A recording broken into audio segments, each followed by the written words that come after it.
Magandang araw mga sir. Ang labig ngayon, sobra. Ayan. Nakikita nyo ba? Ayan. Negative 17 ngayon. Napakalamig, sobra. Ang daming mga nangyari mga sir. Di lang sa akin, kahit dito sa Canada. Ang daming mga nagbagong mga policy. Talagang sobra. I don't ever slow up, no I don't take shit. I got no love for the fakeness. If you wanna play tough and wanna hate this, I'll always show up. I don't ever slow up, no I don't take shit. I got no love for the fakeness. If you wanna play tough and wanna hate this, I'll always show up and make a statement. I don't ever slow up, no I don't take shit. I got no love for the fakeness. If you wanna play tough and wanna hate this, I'll always show up and make a statement. Everything I do so instinctive and so passionate. Every word I move so descriptive like an adjective. I got a vendetta against people who patented being negative when you should be getting after it. I got facts over fact. Kung di ako nakapag-vlog ng mga 5 buwan, 6 na buwan. Kasi talagang ang dami kong iniisip. Daming mga nangyari, sobra. Unang-una, yung application ng PR ko is binalik. Pero mas okay na yon, at least hindi ka agad denied. Binalik lang ni return kasi may pagkakamali.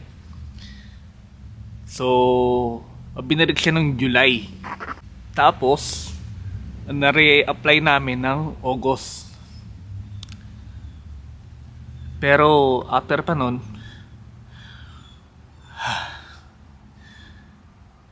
ang hirap eh. Ang hirap i-open. Ayoko sana i-open. Pero mas okay na rin para yung nararamdaman ko is lumuwag. Kaya di ako nakapag-vlog ng mga nakaraang buwan. Yung huli kong vlog summer pa. Ngayon no, nakita nyo, winter na. Nawalan ako ng mahal sa buhay. Yun yung pinakamahirap mga sir.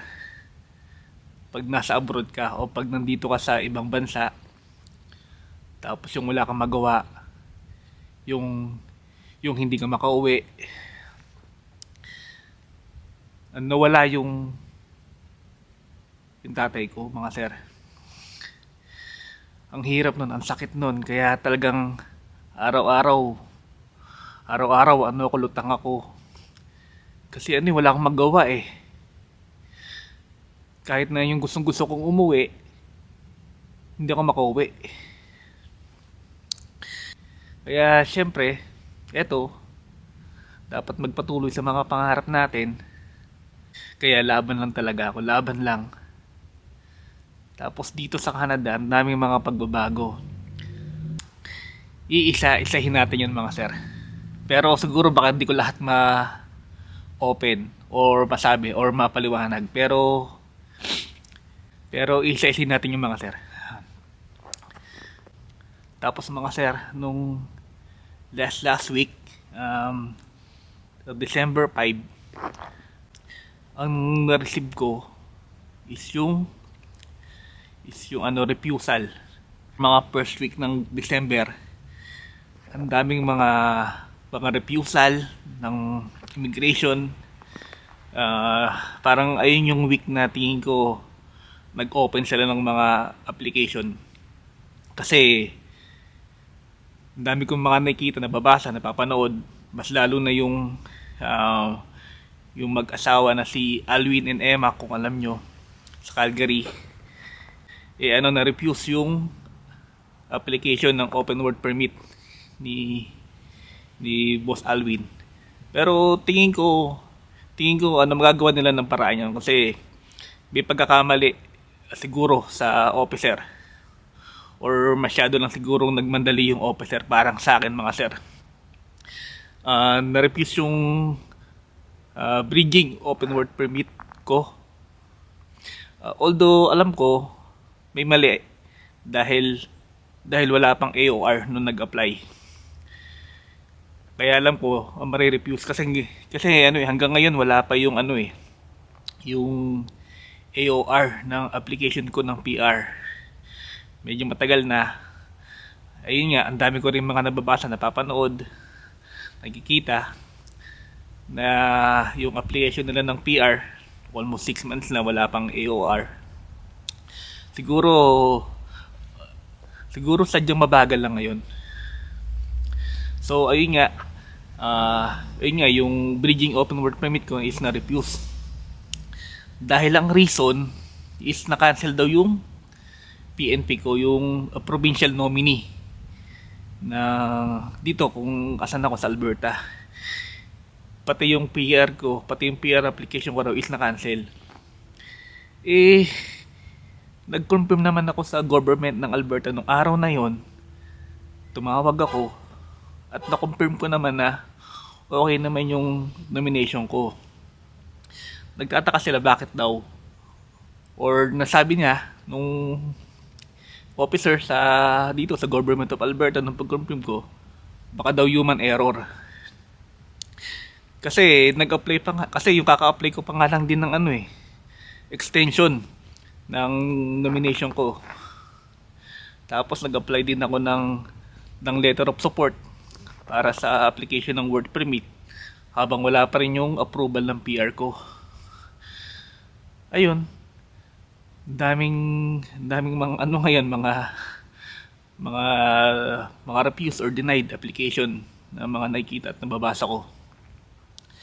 Ang maganda nun is na i-apply din agad nung araw na yon. Muntik na ako mawala ng status, buti na lang na i-apply agad ng hipag ko. Kaya shoutout sa hipag ko. Nung araw na yon, na-i-apply din agad namin yung work permit. Pero medyo confusing nung araw na yon kasi yung date na yon, December 5. Pero dun sa system ng GCK is nakalagay is December 6. Kaya medyo nag-alangan kami baka mamaya hindi pasok para sa maintain status. Kaya nung araw na yon, sabi sa akin ng hipag ko is tumawag ako sa IRCC para malaman or para ma-confirm ko kung implied status ako or maintain status. Pero nung pag-confirm ko naman nung kinabukasan sa IRCC is okay naman. Na-confirm ko naman na maintain status ako at pwede ako magpatuloy sa trabaho as long na same company pa rin.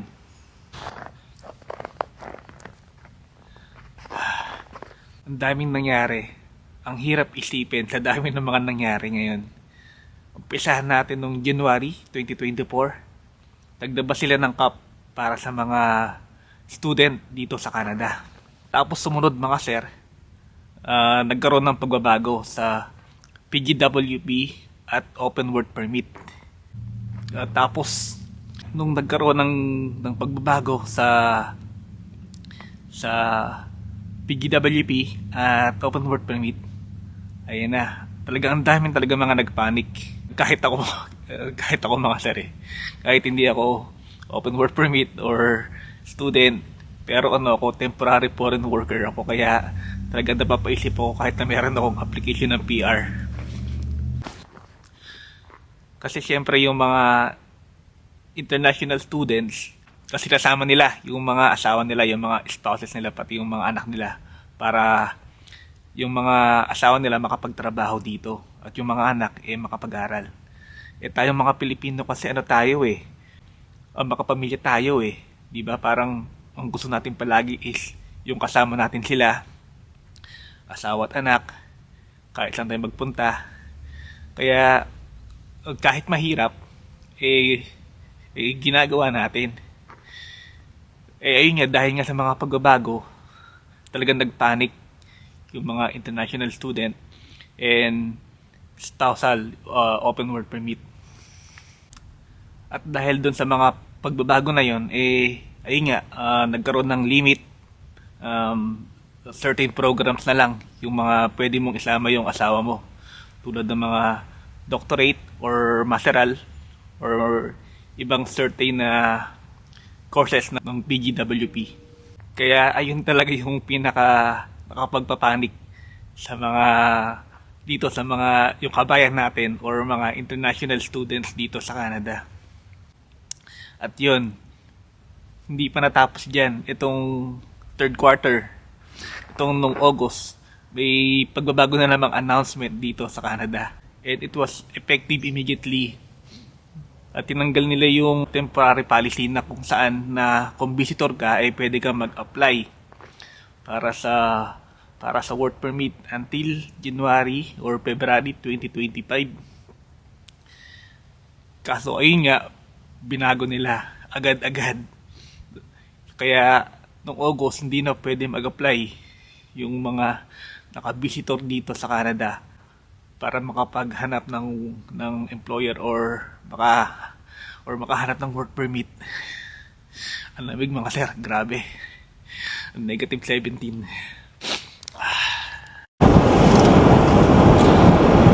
Yung mga visitor mga sir, pwede pa naman mag-apply dito inside Canada. Kung makahanap ka ng employer or makahanap ka ng LAMIA na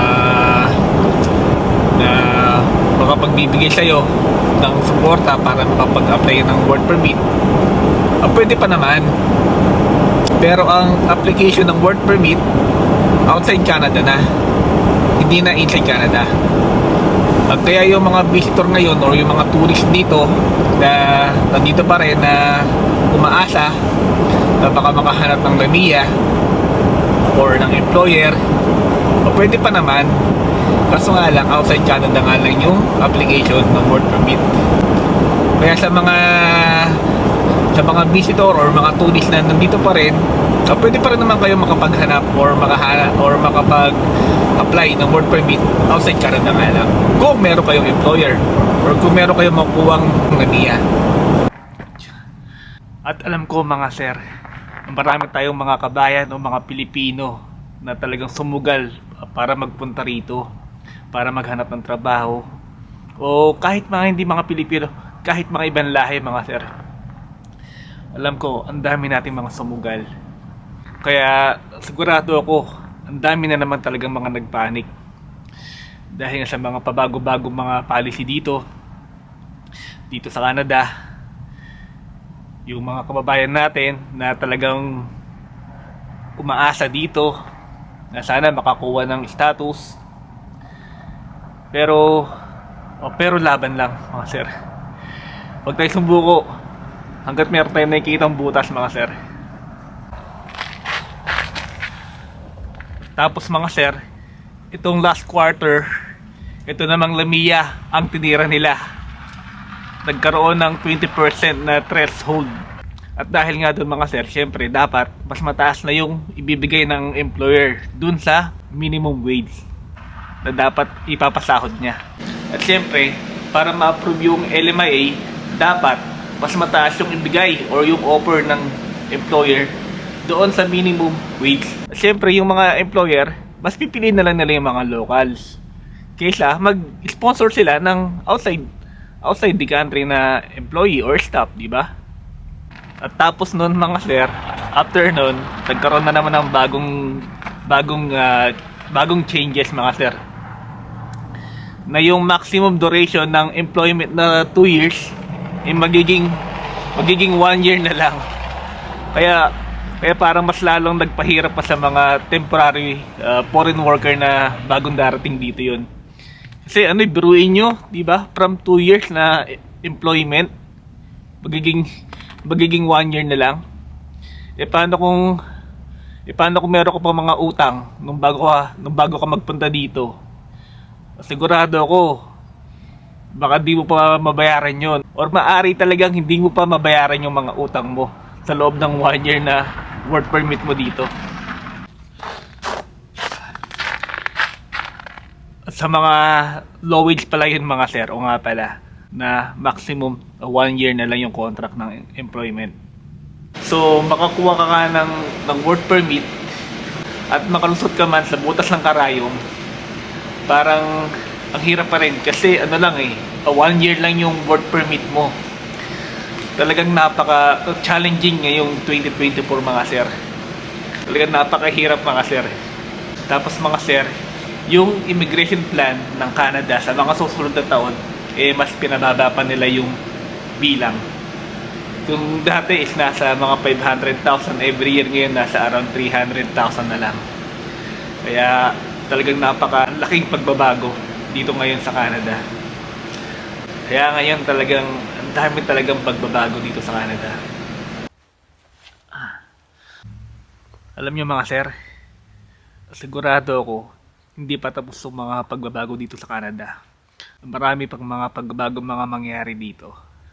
Nagtitiwala pa rin ako na yung Canada is fair. Naniniwala ako na yung Canada is makatao pa rin. Titignan lang siguro nila yung magiging tama dito sa bansa nila. At siguro baka nagkaroon lang din mga sir ng political influence. Dahil nga siguro yung government is napipressure sa mga sigaw o sa iyak dito ng mga Canadians o ng mga PR na kung bakit siguro dumadami yung immigrants or yung mga temporary residents dito. Sa mga nangyari ngayon dito na mga pagbabago dito sa Canada, mukhang sinasala nila yung mga immigrant o yung mga tao na gusto nilang makapasok dito. Depende sa pangangailangan ng Canada. Kaya masyado silang nagiging strict ngayon siguro. Sa mga nangarap pa rin magpunta dito at pinalag kang makarating dito, kung alam mo meron kang qualities, eligibility na makarating dito, inihahanda ka lang ni Canada sa mga striktong pagbabago ngayon, sa mga policy na ayun nga na sobrang strict sila ngayon. Inihanda ka lang niya na maging matibay, na maging matatag, at alam niyang magtatagal ka dito. Hanggang sa next na vlog mga sir, subaybayan nyo yung mga susunod na mangyayari hanggang sa ma-approve yung visa ko, yung PR application ko pala. See you to the next video. Maraming salamat.